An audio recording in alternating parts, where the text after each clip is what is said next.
Hi everyone! Welcome back to another episode of Life in Motion. My name is Grace Becker and I'm your host. Today, everyone, I am doing a solo episode. Yeah, exciting.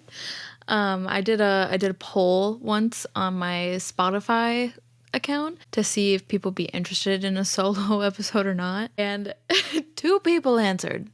Two people answered, which I really appreciate, you guys. And it seems like there's some interest in a solo episode, so we're gonna give it a try, see how it goes. I hope you guys do like it. I also set up a new camera recording that I'm gonna see if I can upload on YouTube. I also want to try making more reels for Instagram and some TikTok clips as well. Hopefully TikTok continues to stay around so that we can get some more content out there. But yeah, and before I get started into what I have for you guys for today's solo episode, I just really wanted to thank everybody who has been tuning in, listening, leaving me reviews, rating my show. It means so much to me. Anybody who knows me knows that I love to talk, and this just seemed like a really fun way for me to get what's on my mind out, make connections with other people, and also for me to learn things as well, because everyone has such good thoughts and ideas, at least people who I've been having on the show so far, and I have been just learning so much from people, and hearing others like stories and experiences with things has been amazing to me. So I really appreciate everyone who has been tuning in and loving the show. That's great. I am always happy to hear if people are liking it. I'm also always looking for ways to do better and to improve. And one of those ways today was to have some better visual quality versus my HP laptop camera, which could be better. So yeah, just wanted to say thank you for that. For today's solo episode, what I have for you today is I sent out some questions both on my Instagram, on Spotify, the polls, and I've just had people who I ran into in person, or have had people email me to my podcast email with different questions, follow-ups on some other podcast episodes I've done. So I tried to combine them in addition to some just general questions I've had clients who have asked me, and honestly some questions that I used to ask myself all the time, and some that I'm still asking myself, so that we could all hopefully learn from it and grow from that. So I combined them into different categories. And how many questions are there? There's like 20 something, 21 questions, 20.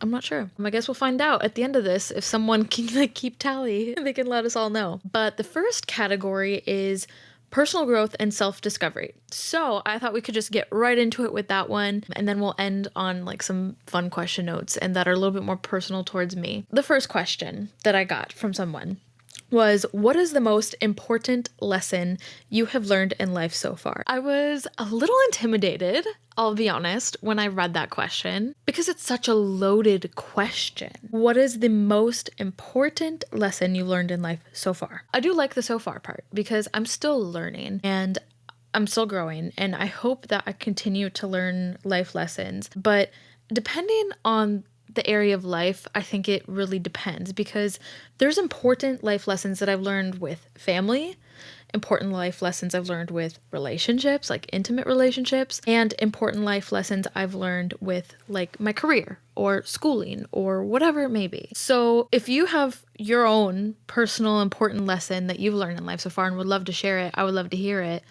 But mine would probably be, this is something I'm still learning, is learning to let go of anything that isn't helping me to grow. Learning to let go of anything that is not helping me to grow. And the reason I say that one is because there's things in life, relationships, materialistic items, habits that I have, whatever. You get it, right? Things in life that are sometimes they're purposeful.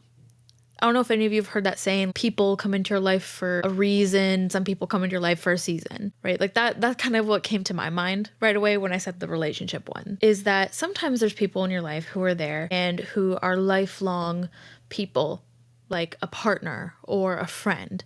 But sometimes they're not. Sometimes they're only there for a season, because at the time, maybe they gave you something. They gave you what you needed, and they were great for that chapter of your life. But you grow. Humans grow. We're designed to develop and evolve, and we change. That's what we're supposed to do. That's what we're meant to do. And sometimes it happens where certain people in your life aren't helping you to grow, or they're not helping you to be the best version of yourself. So what do? You set boundaries. You break ties, right? And it can be really difficult, especially if it is family or friends or someone close to you. And as difficult as it can be, it is important in order to get to be that best version of yourself. But there's more than just relationships, right? There's materialistic items. I've had things in my life that I've decluttered. Think of decluttering a closet, or you go through your items that you have in your house and you're like, is it serving me purpose? I don't know. What I recently did when I moved to my new house that I'm in, I went through, because I had so many kitchen items. I don't know what happened. I don't know what happened. I don't know if like some little fairy was coming and placing objects in my kitchen. But when I was moving to this house, I told myself, okay, I'm going to go through all the things, and there's a name for it. I don't remember what the name is. So if someone knows, let me know. But you go through and you hold every single item, and you hold it and you think on it, and is this serving me purpose? Yes, keep it. If no, then get rid of it. And did that with like my kitchen, my living room, just my office, all the things, right? And it was really nice. I felt so amazed at how much crap I was able to get rid of, for one. And two, it was so relieving. It almost felt like a fresh start. Like I have a new opportunity to grow and to be this minimalistic, decluttered woman, right? So that can be nice. The other one I thought of was habits, learning to let go of any habits that aren't doing you good. I personally was never a smoker or a really big drinker, but some people who smoke a lot, or they vape, or they drink, I know that people have learned to let go of those things because they were damaging to their health. It wasn't helping them to grow, to be a better version of themselves. So they learned to let those things go. One of the biggest ones for me that I've had to learn, and that I hear a lot from people, is procrastination. My goodness, procrastination. My gosh, can be really difficult to break. For me, I like to do this thing that I call productive procrastination, where maybe I have like an assignment I had to do when I was in grad school. If I had a paper I had to do, and I designated this time to do the paper, and rather than actually using that time I set aside for it, I would go and clean my kitchen. I would go and do grocery shopping, whatever. And they're good things. Like cleaning my kitchen is a good thing. Going and getting groceries, I need food. But the thing is that I am purposefully, and I know I'm doing it, I am avoiding the thing that I need to get done that is going to help me to be a better version of myself. So that was probably one of the most important lessons I've had to learn in life so far, is letting go of anything that is not helping me to grow. The next question was about life transitions. So depending where you're at in your stage of life, this could be anything. This could be from moving from your hometown to maybe college, or going from college to work, or if friends are moving away from you, or people are retiring, maybe your family is breaking apart, maybe there's divorce happening, or there's separation, or it's a breakup. You never know what it could be, right? A pet dying, someone in your life dying. Hopefully that never happens. But essentially, life transitions can be terrifying. They can be really scary. And I think whether it's you got the dream job and you're trying to transition into that, or you're feeling stuck while your friends are moving on, traveling the world, doing whatever it is okay to embrace the suck for a little while. I think we live in a type of society where it's like, go, go, go. Like, we don't got time to like make space for those feelings or those thoughts. When in reality, it's actually so important to do just that, to make space for your feelings, for your thoughts, to embrace the suck. Because sometimes things just feel shitty and we need to talk about it. And we absolutely should. There are, of course, practical things that you can do to help with these feelings of like feeling stuck, or maybe just like life transitions and feeling afraid. Things that you could do, like speaking to a therapist. That's a great one. I always recommend that one. Speaking to a licensed professional who can help you find solutions, who can give you tools, who can give you coping mechanisms, who's just a listening soundboard for you. That is a great one. Investing in relationships that support you, especially if you're going through life transitions, or if you're feeling stuck, or you're just feeling down, or you're really happy, whatever it is. Talk to someone you trust. Talk to your family. Talk to your friends. Talk to somebody, because people desire connection, right? So if you need advice, or you need someone just to listen to you, or maybe even just to be around you, sometimes you don't want to talk. You just need a presence by you. That's totally understandable. Doing those things can really help with transitioning through life's different aspects. Absolutely. Also, I have been getting this a lot, this statement of life is moving so fast. And life really can feel like it's moving fast. I hear the days go slow and the years go fast, right? We're now in 2025, and I'm like, oh my God, 2024 went so quick. I can't believe it. Like, I'm just looking back at it. I'm like, what did I even do? What did I do with 2024? What were the big moments? What were the little moments? What were all the things in between? One of my biggest pieces of advice for that type of transition of, just life in general is, as cliche as it may sound, is to stop and smell the roses. Actively, mindfully participate in conversations with friends and in the things that bring you joy. And remember that it is never too late to do the next best thing for yourself. So if you have a job you hate, you can start again somewhere new. Or if you miss your friend, reach out to them. Absolutely. Do that. My next question: how do you define success, and has your definition changed over time? Well, first off, I believe that everyone has their own definition of success. For some people, they feel successful when they have a bloated bank account, when they have lots of money. Others feel successful when they have started a family and they're able to support that family. Some feel successful once they have fame or are universally liked, have a liked personality. You know what I mean? But for me personally, and what I think is a good mindset, is that success comes in waves. Because as you go about life, you're not always going to feel successful. You're going to have days where it's like, okay, this, like, the best thing I can do for myself today is take a shower. And some days you're going to have days where you make an accomplishment at work. Your boss gives you a really good performance review. Or you submit that paper and you get an A grade back, right? But it usually, for me personally, my success happens when I'm doing things that align with my morals and my values and gives me a sense of purpose. So, for example, as a whole, I really love my job as a therapist. However, there are days where I don't feel as successful. Maybe I am getting on myself and critiquing the way I ran a session, or maybe I said something in a session and I thought about it later and I was like, oh my gosh, I could have said that in a different way and it probably would have been more impactful or productive. And sometimes I can get on myself for those things. But then I get the days where my clients tell me that they love therapy, that they love coming to my office, that it's their happy place, their safe place. And that damn near will bring me to tears. That'll bring me to tears sometimes. So bottom line, I guess, define success for yourself. So if you're trying to figure out what does success mean for you, reflect on that. And ways you can do that is reflect on your morals and your values. And once you have those defined, it'll be a lot simpler for you to navigate, okay, what are things that I can do with the resources I have to find success, and I think you'll find what you're looking for. But the next question that I have for this category is, what is a mistake that you have made that ended up teaching you something valuable? This one I had to sit with and think about. First off, people are not perfect. We make mistakes, whether it is a simple mistake like you broke a glass accidentally trying to wash it, or a much more hurtful mistake like you said something rude to somebody or hurt someone that you care about. For me, a mistake that I made was with some of my college friends.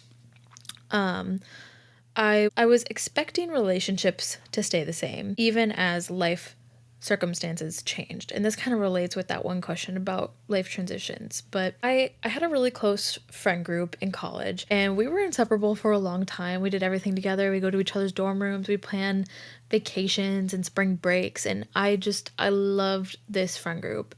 And I still talk to some of them today. I still talk to them today, and they're great gals and everything. But as we enter different phases of our lives, like new jobs, relationships, and some people moved away, different personal priorities, we drifted apart. And our connections weren't as strong as they once were. I assumed the distance meant they didn't care anymore, which led to some resentment on my part, that drifting. And what I learned is that friendships, like any relationship, evolve. People grow and their lives shift. But it doesn't necessarily mean that the bond disappears or loses value. So I can certainly still have a relationship with these people in my friend group. They're just not going to look the same necessarily as the way they have in the past. And some of it is me. I was in grad school. I was busy. I couldn't always make time for some of the things that they were doing, and vice versa, because it takes 2 or more people to make a relationship, and it also takes 2 people to break one too. And so in this, I realized that, communication, open communication is so important. Being able to say, hey, this is affecting me, this is bothering me, and I miss you, I love to see you. Being able to say that is so important. And specifically because we're talking about friendships, one of the podcast episodes I did with my friend Taylor covers a lot of this kind of what I am trying to say, but in a longer format. But what it taught me too is the importance of flexibility in friendships as well. Because for me, I'm the type of person where we could go weeks without talking or seeing each other, and we meet up and I'm like, yes, like, hi, like, how have things been? Like, nothing changed. And with some friends, they need daily or weekly connection, and unless it's explicitly told to me, I don't know that. And so it's important to have that open communication and be able to be flexible with what each other need. So that's kind of a mistake that I've made in the past and how I've learned from it. So yeah, that was the first category. The next category is getting into relationships and connection. And the first question that I have with that is, what is the best piece of advice you've ever received about love or friendship? Have any of you heard that phrase, marriage is 50-50 or relationships are 50-50, whether it's with a boyfriend, girlfriend, or it's with a friend? Okay, complete bullshit. Relationships are absolutely not 50-50. And I'll tell you why. It's because sometimes you can't give 50%. Or sometimes, like, you exceed the 50%. Maybe you can give more. And the idea that, like, we're going to meet halfway all the time is not realistic. Because if you've had an exhausting day, if you're really tired, and all you can give is 20%, that's all you can give. And it's really unfair to ask that they go and overexert themselves to get to that 50%. It's just not possible, right? And some days you have a lot more energy and you're able to give more. So maybe you can give 80%, right? And when you have a partner, whether it's, again, a intimate relationship, friendship, family, whatever, if you can give 80%, tell that to them. Be like, hey, I'm at 80%. What are you? And they're like, I'm not doing so good. Then great, you're at 100%. Then you know how you can show up for each other and how you can support each other. Some days it's going to be, I'm at probably like a 40%. And they're like, oh my God, I'm at a 20%. And you're below 100. So what are you going to do then? That's when you need to have open communication about how you can be kind to each other, how you can support each other, knowing that you're below the 100%, how you can show up for the other person without judgment and without misunderstanding, right? Having that very specific communication about what you need. Do you need space? Do you need advice? Do you need someone to listen to you? What do you need? That is probably one of the best pieces of advice I've ever received on love and friendship, and that I have told many people. Next question. How do you deal with toxic people or unhealthy relationships? Okay, this one, depending on the situation, and the person who sent this in, I don't know the situation, so if you want more specific like feedback, let me know, email me or send me a DM. But when you say toxic people, if it's like a situation that happened and you're upset by it, my advice would be to talk to that person. Explain to them, like, hey, the other day when this happened, you said this happened, these different things, sticking to the facts of the situation. Then get into how it made you feel. Trying to avoid language like, you made me really upset when you hung up the phone on me, versus I was really upset when you hung up. Because there's a difference between you did this, you did that, and I feel, or in my opinion, because it's not coming off as an attack when you use I statements and I language, because you're expressing how you feel and your opinions, and those are valid. You can express those to people. Actions, not always valid. So do that. Give your fair request too. Like, hey, like next time I have something to talk about, if you can't talk or you're not in a place to talk with me, rather than just hanging up, I would appreciate it if you would text me, say, hey, I can't talk right now, or hey, can I talk, like call you later, right? Expressing the facts of the situation, how it made you feel, and what you need from them. That is a really good way of how to deal with toxic people. But there's also the other side, right? When the person is just so exhausting and so toxic that you just don't want to put any more energy or effort into it. Then my advice would be to set a boundary with them. And Christy and I talked about that in our last episode.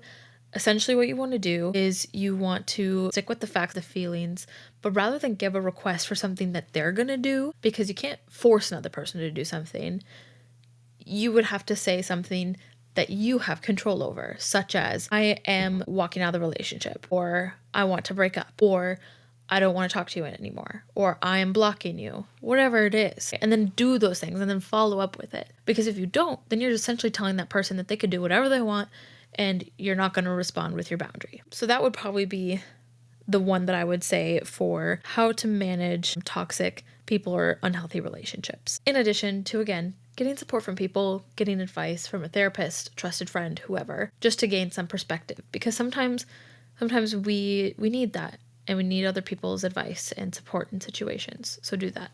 The next one I got was how to cope with loneliness and difficulty connecting to other people. The first thing that is important to understand is that loneliness is such a, I don't know if I want to say universal, but it is such a widely understood emotion. I think most of us could say that we have experienced loneliness at least one point in our life.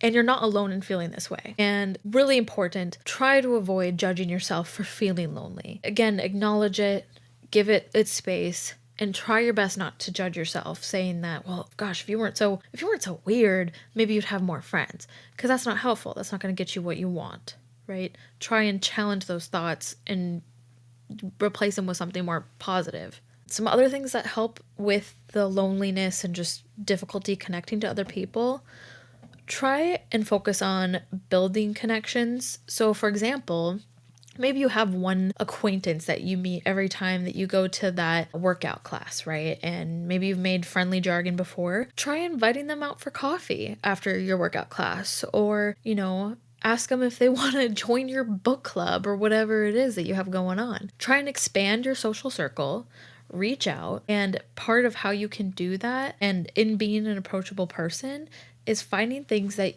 you have an interest that you have in common with that person, because odds are they also would love to make some connections.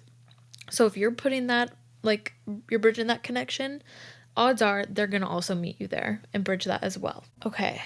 The next question or next category that I had was mental health and wellness. And the first question was, what is your go-to strategy for managing stress? Such an important question to be asking ourselves.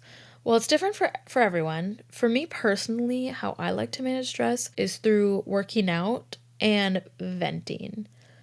I have my people, and it's typically my best friend and my partner who I go to for venting, depending on the situation. One, to get it off my chest, to get the situation out there. Two, to gain perspective, because maybe there's something that I'm not seeing that they can see. And three, to get advice. Usually I'm the type of person where I need you just to listen to me first and then give me some advice. So that can be really helpful. Maybe I got a bill in the mail and it's stressing me out because it's a really big bill. And I'm like, oh my God, how am I going to afford this medical bill? It's really helpful for me to go to someone and say, oh my gosh, this happened. I'm so stressed for this, and make space for the emotion. And then they can usually help me. They'll like, oh, well, maybe try calling your insurance and see what they say, or call them. Maybe there was a mistake, or ask if they can do a payment plan.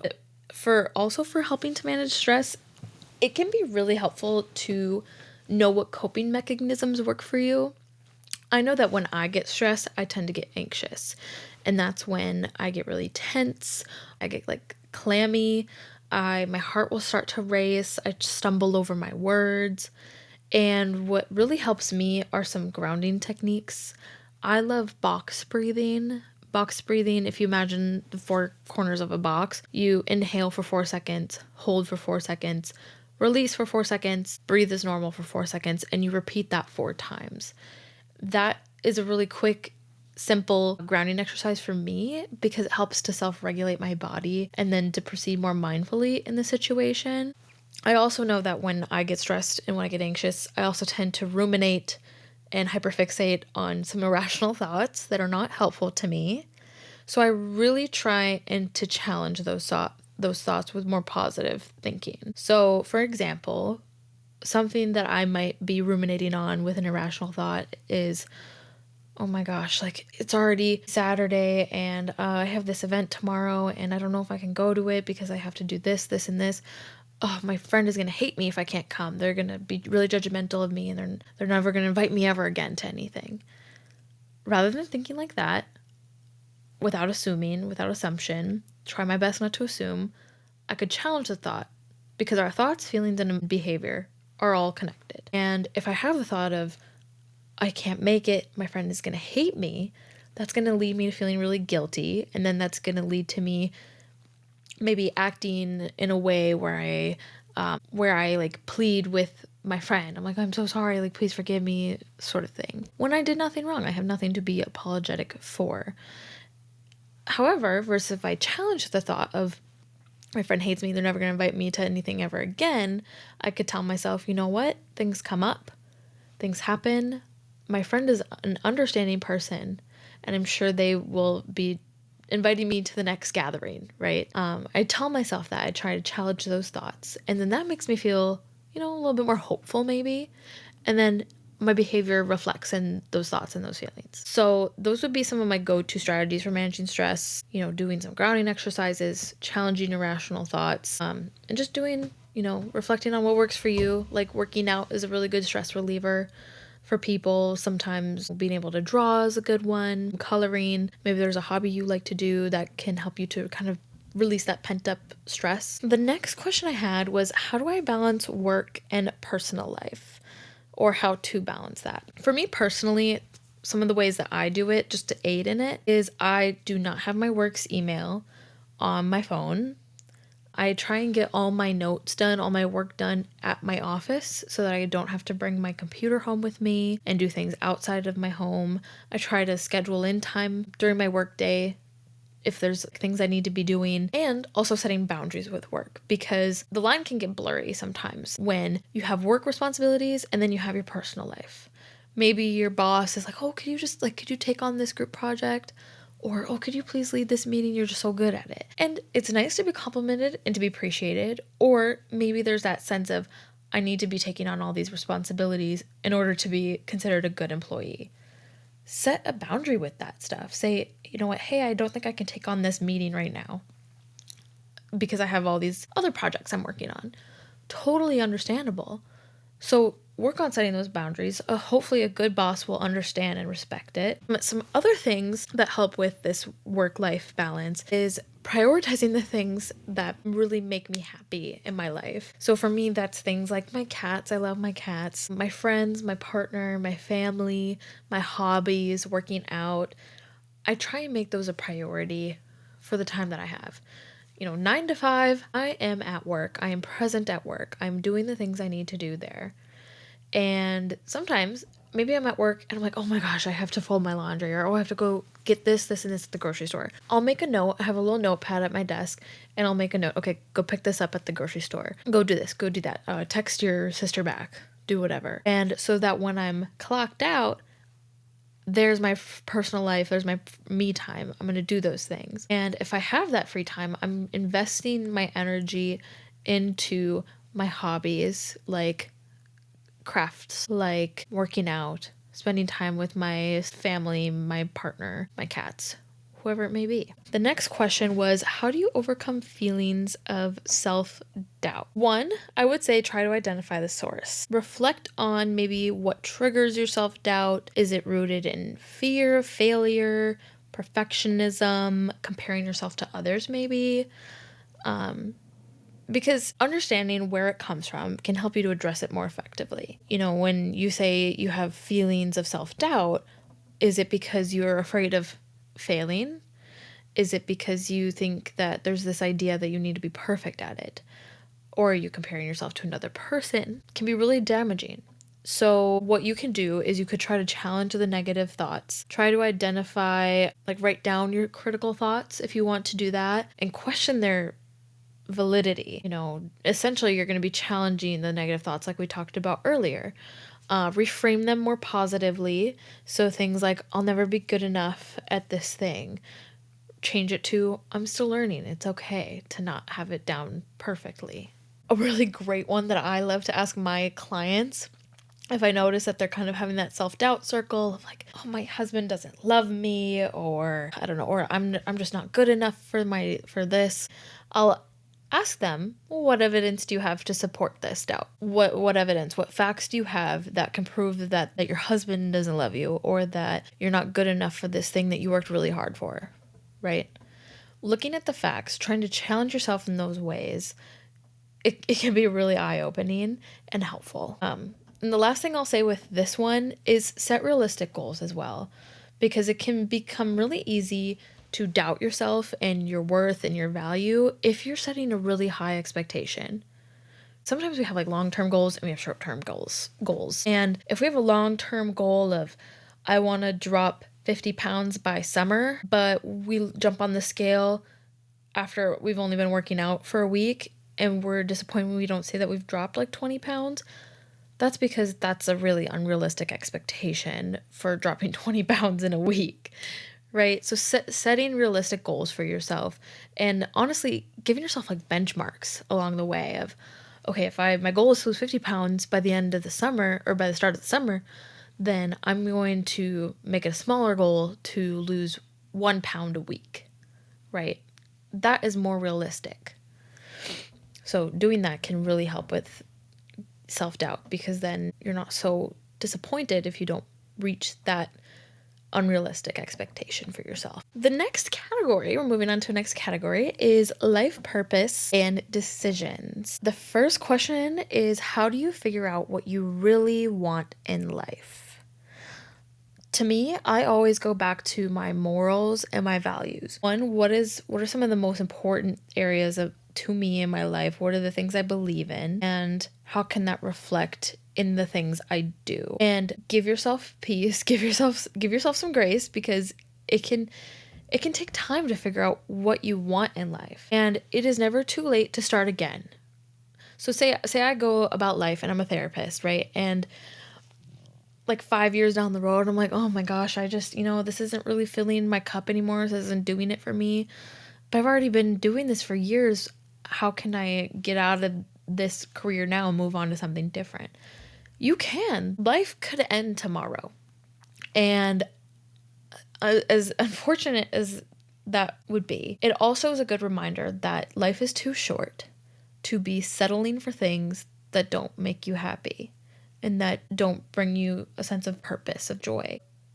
Stepping into your values and your morals can really help you to figure out what it is you want in life.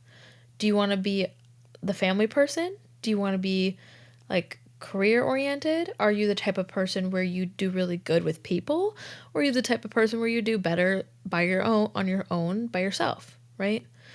You could even, again, set realistic expectations for yourself. If you work a 9 to 5 or corporate job and you have dreams of becoming a book writer, I would not recommend dropping your job right away. Maybe just practice writing, work on that, make more time for that. This is a kind of getting into that work-life balance thing, right? And see how that goes for you and try and challenge and push yourself in the areas that are going to bring you that joy. The next question is, what is the best way to handle a major life decision? I am a big fan of pro and con lists. I really like it if there's just one decision that's a little bit more simple, make a pro and con list for doing that thing and make a pro and con list of not doing that thing. But it is really helpful for me because I get to write it out and I don't have to keep it up in my head all the time. I can just write it out, see it on paper, notice like, okay, the pros outweigh the cons. So maybe this would be a good decision for me. Or once I have it written on paper, even if the pros outweigh the cons, I'll be looking at the cons and I'm like, these are kind of big ticket items. I don't really know if I want to do it, if I'm comfortable yet. Then there you go. Then that's your answer. Sometimes it's easier to know what you don't want than what you do want. So pro and con list for that one. How do you know when it's time to let go of something or someone? I would say if it's draining you, overwhelming, exhausting, if you feel like you've done pretty much most that you can, or if you feel like you're the only one doing something. I see couples for therapy, and sometimes I'll get couples where they're like, I've done this, like I've tried that. I've tried to change the way I communicate. I've tried to ask them what they need. I've suggested like couples therapy or here or like whatever. And I'll ask the other person, I'm like, okay, well, like what's going on with you over there? And maybe they have already checked out, maybe they're tired and they don't want to do it anymore. So that's a sign too. If you are just exhausted, done, then that's time to let go. Or if it's the opposite end, if you find yourself overexerting yourself just to force this other person or to get them to be with you or to want you the same way you want them, then that's time to let go because you don't deserve that. You deserve to be wanted by somebody. And if this person doesn't want you, that's okay because somebody else will. Okay, the next question is, how do you stay focused in long-term goals without losing sight of the present? Break it down into manageable steps, right? This kind of goes with some earlier questions. It can get really easy to get lost in the big picture of things. So breaking it down into manageable steps, whether it's something that you're really excited about and you're passionate about, or it's an overwhelming, like long-term event that's going to happen, right? Break it down into manageable steps. Take it step by step. It is going to be a lot easier focusing on the baby step than it is the big picture. For example, every new year I like to do a vision board, and some of you, maybe you do them. It's where you create kind of long-term goals for the whole year for yourself, and then you get to go print off pictures and make a vision board that you can see every day. And I love this so much. The only thing is that it's not going to be as effective compared to if you create those short-term goals accompanied by the long-term year-long goals. For example, one of mine was to travel to Europe. Looking at that big picture, that is overwhelming. How am I going to afford the flights? Where am I going to stay? How am I going to, travel between city to city? What am I going to bring? All the things. Looking at the big picture is so overwhelming. But I break it down into smaller steps, right? So one step is saving X amount of money every month for the trip. Step 1, it's important to get your flights booked before it is to maybe plan out all the little things you're going to do in the city. Some of that you can do when you're there. So just breaking it down to manageable steps and setting realistic expectations. Okay, now we're getting to our final category. And this one I just broke down into fun/relatable questions. The first one that I got was, what are some simple pleasures in life that I think is underrated? I'm a girl who loves the mundane things. So in the morning, you better believe I'm gonna sit at my dining table and I'm gonna eat my breakfast, I'm gonna drink my coffee, and I'm gonna just stare out the fucking window at the bird chirping on the little stoop because I enjoy that. that's the little moments in life where I'm like, okay, the coffee, the warmth of the coffee, the smell of it on my nose, or the taste of my food, my oatmeal that I made. It's the mundane things in life that I think are underrated.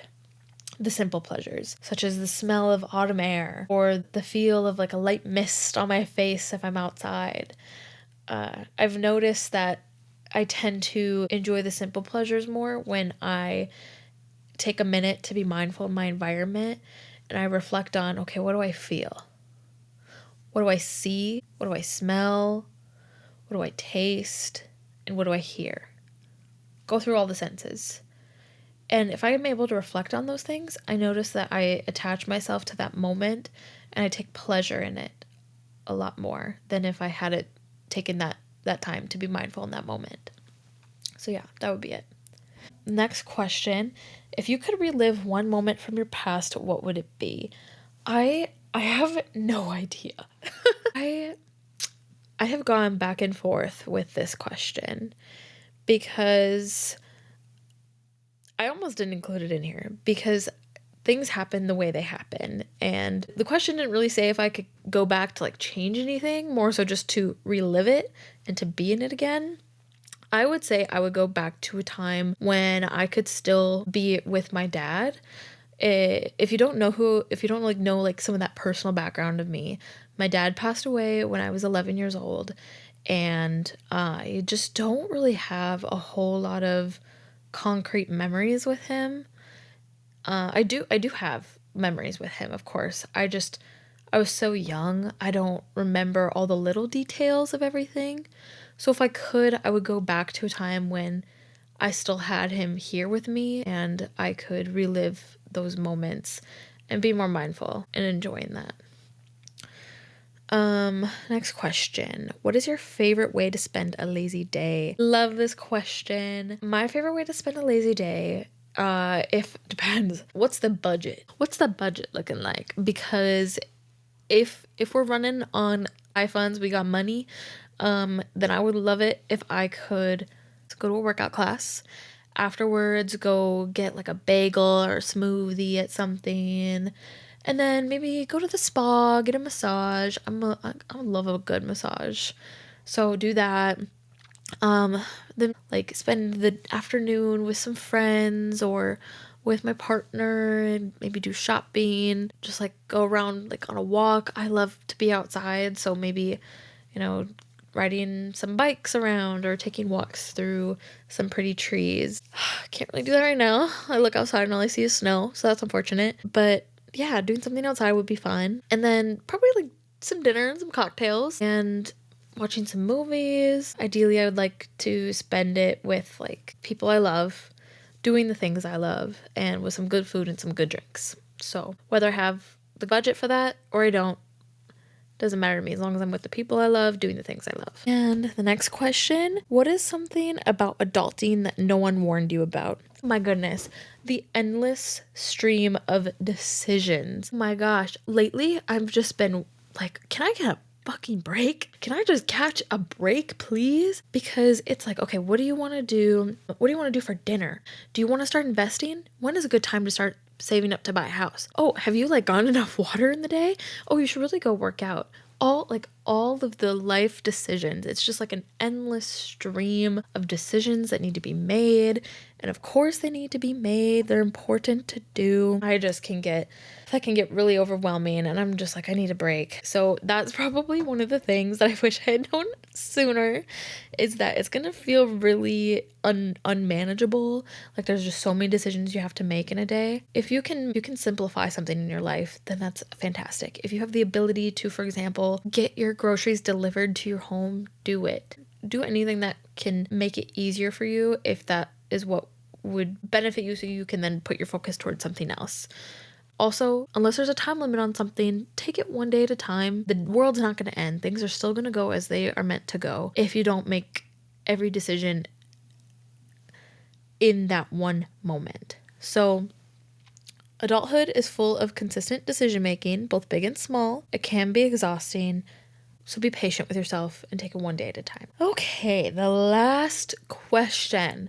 If you were keeping tally of how many questions I have, please let me know. If you could give your younger self one piece of advice, what would it be? The advice that I would give to my younger self is to get out of that comfort zone, girl. Get out of it.